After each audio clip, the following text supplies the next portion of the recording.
Jawaar maal jedhe barana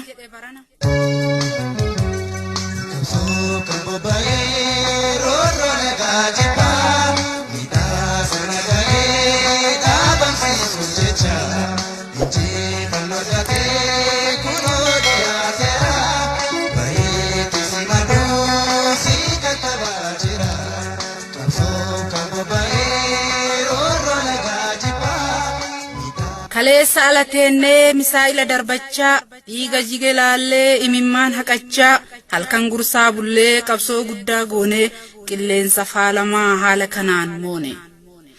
kalee biyya ormaatti gursaa bulaan turre gaara diinni ijaare qabsoo kennan hin urre shiboo diinaa kukunnee mo'annee alaagallee nu har'allee yoo duune qabsaayaa hedduu dhallee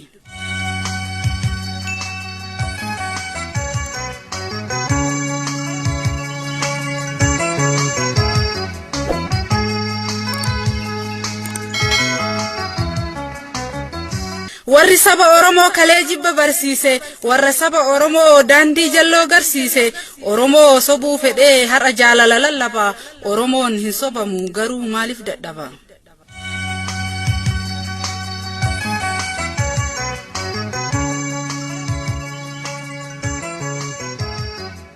ofumaa jooru malee hin dhagahu sabni koo harka kennaa baafamee hin kennamu haqni koo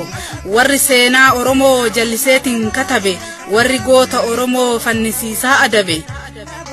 harka mirgaa bitanii bitaa koo warri cire dachii Oromoo kootii firaaf ollaa warri hire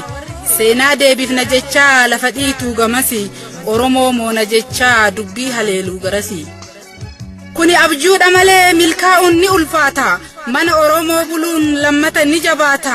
bara Oromoon boo'ee lafee cabsee qabsaa'e bara dhiigni Oromoo lafa maraa ajaaye bara bineensi bosonaa Oromoo cabsee nyaate bara sirni bineensaa Oromoo du'aaf laati